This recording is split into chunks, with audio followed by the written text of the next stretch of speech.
Welcome to Fear It Goes, the podcast all about taking your fears with you and doing it anyway. I'm your host, Brandy Taylor.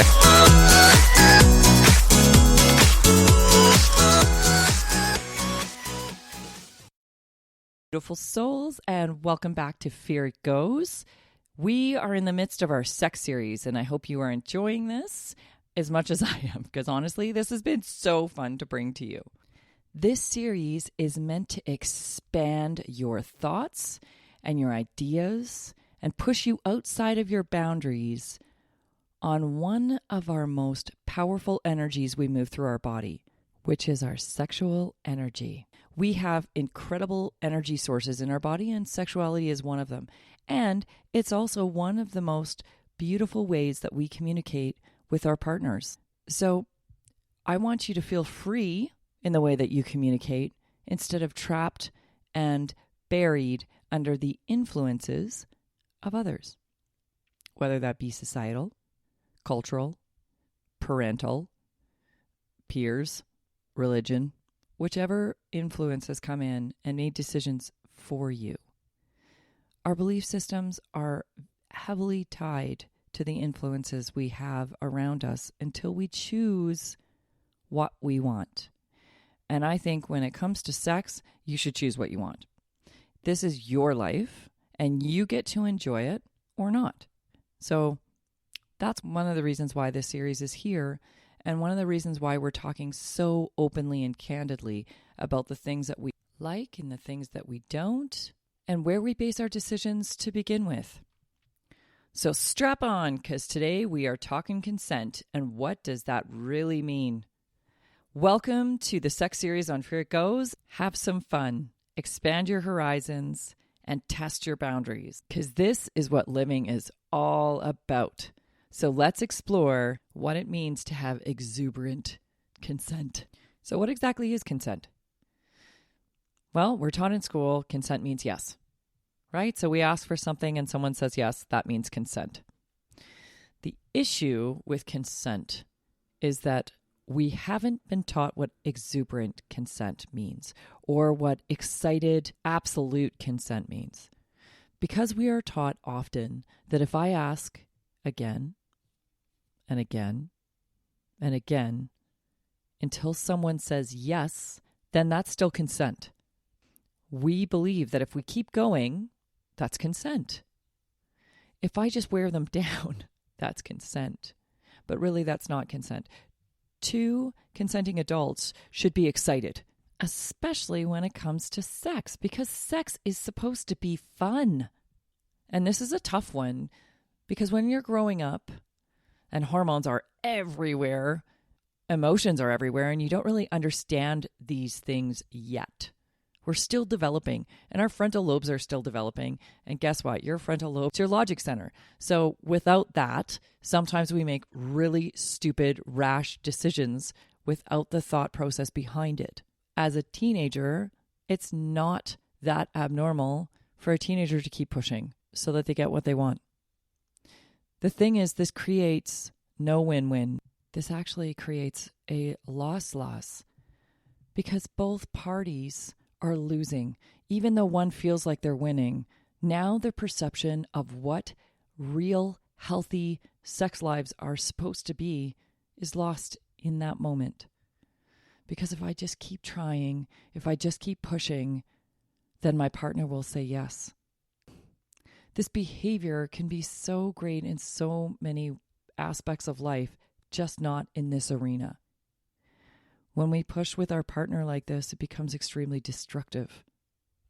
Because in the end, the partner that was worn down and said yes in the end often feels shameful, guilty, questioning, bad about themselves, doesn't understand why they did what they did, or they have a complete misconception around what is a respectful partner. And a good partner on both sides, regardless of whether it's male or female, will always respect their partner's decision to say yes or no. and that there isn't shame wrapped around that yes or no, or there isn't guilt wrapped around that yes or no. This is where exuberant consent comes in. So if both parties are excited about what's about to go down, then by all means, everybody wins. There is no shame, no guilt, no feeling of responsibility or obligation to do something other than a responsibility to self. So self says, yes, I am absolutely in on this. I can't wait. This is going to be fun. It's going to be whatever. It's going to be whatever I want it to be, or hopefully whatever I want it to be. But it's something I agree to full-heartedly. My body says yes and my mind says yes. And your body and your mind says yes. So I have to ask, why aren't we teaching this in school? We talk about consent in our sex ed, if I could call it that, but we talk about consent there. Why are we not talking about exuberant consent? The consent where everybody's excited or everybody's in. Not the consent that just means yes. And what does that mean when someone's drinking? This is a question that actually came up, or a conversation I had with someone very recently about what that means when someone's drunk. So if someone's drunk and says yes, how drunk? Where's the line? Where's the line before you say, okay, you're too drunk to make that decision on your own? Because there should be. Because at some point that person's too drunk and they're not being level-headed or clear, and all rationale is out the window. So at what point do we say that that's exuberant consent? And I don't know about you, but I have had moments in my early 20s where I was blackout drunk. Actually, probably only a couple times in my early 20s I was blackout drunk, but earlier when I first started drinking, I had moments of blackout drunk. And whatever was done in those moments of blackout drunk, is that consensual? Because I don't remember a damn thing. I could have walked all over and said many things and done many things and not been aware of my own actions. So where is the consent in that? And these are things we have to teach our kids. As much as sex can be fun and exciting and exploratory, and it is, where's the line into the areas of non-consent? These are factors that have to be taught because we don't really talk about them. And when I look at what's all over the news, and you hear people's opinions on this of, oh, they were just drunk. Oh, he was just sowing his seeds. Oh, she asked for it. None of that comes into play when there's true consent. When there's true consent, it wouldn't be a question of whether or not that was acceptable behavior. And we wouldn't have this Me Too movement going on. I don't care if you're a female or a male. At no point is it right for anybody to impose their consent on you. And at no point is it okay for you to do that to somebody else. When we think about respecting our partners, we know that sex is fun and absolutely in the best interest of both parties. And they agree on all of it. And throughout the series, we speak about all the different fun things you can do with sex, and it's consensual all the way through. If I want to try that, I'm going to say yes. If I don't want to try that, I'm going to say no. And I need to feel safe and okay and not shameful and not worried about what my partner is going to say if I say no. Or vice versa. Communication is key when it comes to sex or anything with a relationship, really. But it's very important in the bedroom. And if we can't feel free to be honest with our partners, that's not winning ever. So my goal with today's conversation around consent is, one, we teach these new generations what real consent is and how to have good communication skills when they are speaking with their partners and especially when they're speaking with their partners in the bedroom.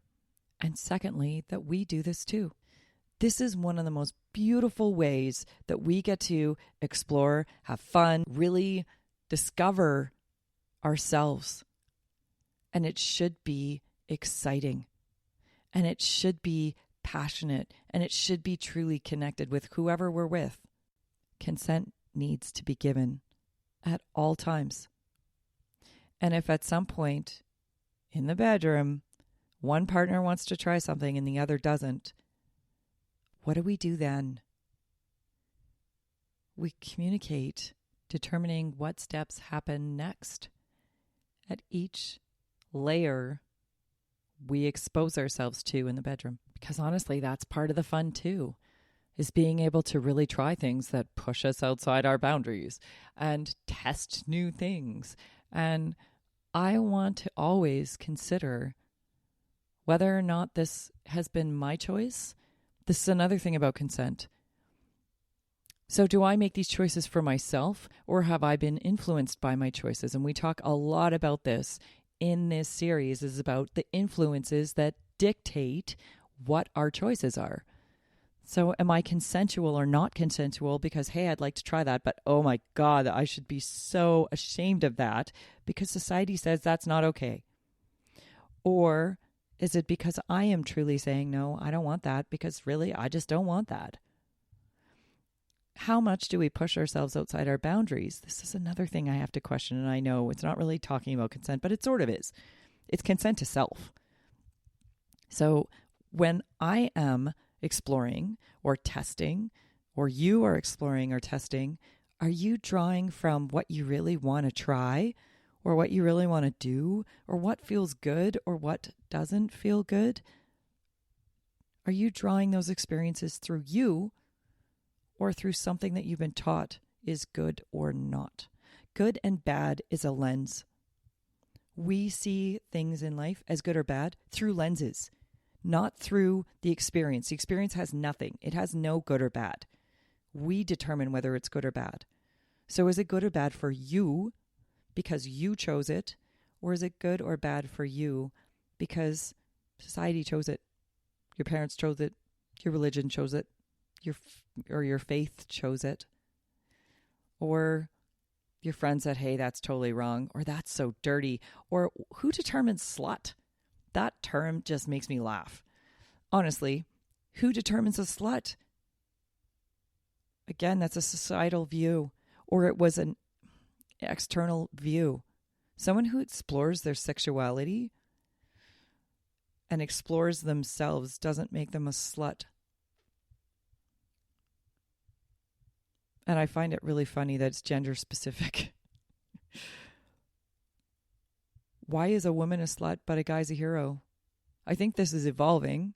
I think we're seeing changes to this and the terminology and definitions around exploration when it comes to sexuality, gender-wise.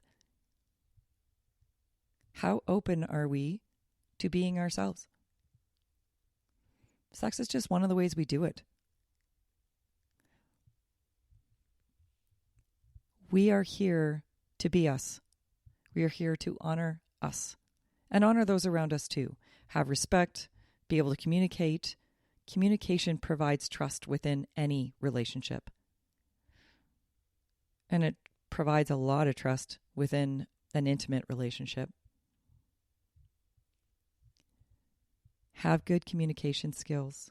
Be willing to have honorable discussions around consent, around why we choose yes or no, if that's something you want to explore.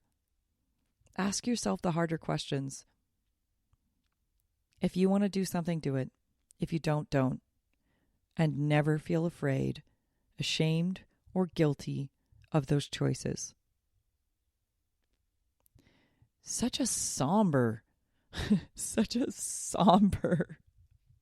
podcast this one is, but it isn't. It's really important for us to really get excited about sex, because honestly, sex is fun, and it should be fun, and you should explore and have a great time in the things that you choose to do. I'm positive this episode is before the one where we actually talk about some really fun exploratory ideas, which I'm recording today. It's an interview that's coming up with a sex therapist that I love her. She's amazing and she has such incredible insight. And we have very fascinating conversations around the things that you want to try and explore. And how we want to do this from a absolutely free place within ourselves, where there is no limitations to what we are willing to try because we want to, not because we feel forced to, or not because we feel beaten down, or not because, only because we want to try it. So that one's coming up, and that one actually is all about BDSM. There are many, many misconceptions around what that means, and we're going to clarify some of that. And we're going to show you in that episode just what it means to expand your horizons when it comes to ideas around sex and play in the bedroom. So I'm very much looking forward to giving you that particular episode. Really, honestly, this whole series has been fun. And I may just have to keep bringing in episodes on sex because honestly, it's just fun. We'll see. I could talk about sex all day long. Did I just say that on air? Whoops. Inside thought. All right, peeps. Until next episode, and I can't tell you which one because I'm not sure how these are all laying out yet. I hope you enjoyed this episode. I hope this gives you some really good, juicy thoughts to think on when it comes to consent and the way that we discuss it with others and the way that we share it with our partners. So you know the drill. Go check out fearitgoes.com. That's right. Go check us out at fearitgoes.com and see what we're up to. Should I actually do a course on sex? I wonder. Or maybe I'll just pair up with our lovely sex therapist. And I might actually just link her. I think I'm going to do that. I'm going to link her as an affiliate on my site. We know she offers a lot when it comes to reshaping and reestablishing a healthy concept around sex, around trauma, and how to release those things so you can come into the bedroom fully you and willing to participate as fully you, which is honestly the way it should be. I would love to hear how you are enjoying this series. I would love to hear about any comments that you have on the series. Go to fearitgoes.com/podcasts. And at the bottom, you'll see a section for comments, or shoot me a quick email over at info@fearitgoes.com and send me some ideas. If you have ideas for upcoming episodes, because you have an amazing story that needs to be shared, because you have an incredible experience that you've overcome in your life and you want to share that with the rest of the viewers, or because you have a really neat idea, I am always open. I am going to do a podcast. I think I've talked about this before, but I'm not totally sure. One will be on tattoos, because I have a tattoo. It's not finished, it seems. And I will finish that and then do the mirror image on the front like it's burned through. That will actually be an episode all around tattoos, why people do them, why we mark our bodies, should we mark our bodies, that kind of thing. The exciting world of tattoos, or not. And there will be an episode also on skydiving. So I have been afraid of heights since I was young. And I'm still quite afraid of heights, and this is why I want to jump out of a plane. The concept of jumping out of a plane at 15,000 feet in the air is exciting and terrifying all at once. And I think it's something that should be shared about us pushing ourselves very far sometimes out of our comfort zones to be able to grow. And honestly, who needs to be afraid of anything? And why are we afraid of things? I want to help you expand your boundaries and push on your comfort zones to the point where your comfort zones become blurry, that you're willing to really live your life to the fullest. That's what we're here for, to really live our lives and to be the most amazing people we can be. And trust me, inside your comfort zone, you're not being your most amazing person. So Go out and be your most amazing person. Leave us 5 stars because you love us and because we're amazing people over at Fear It Goes. And seriously, drop me a line if you have some ideas for some episodes or you have an incredible story that needs to be shared. I would love that. So until next week, my beautiful souls, have an absolutely extraordinary week.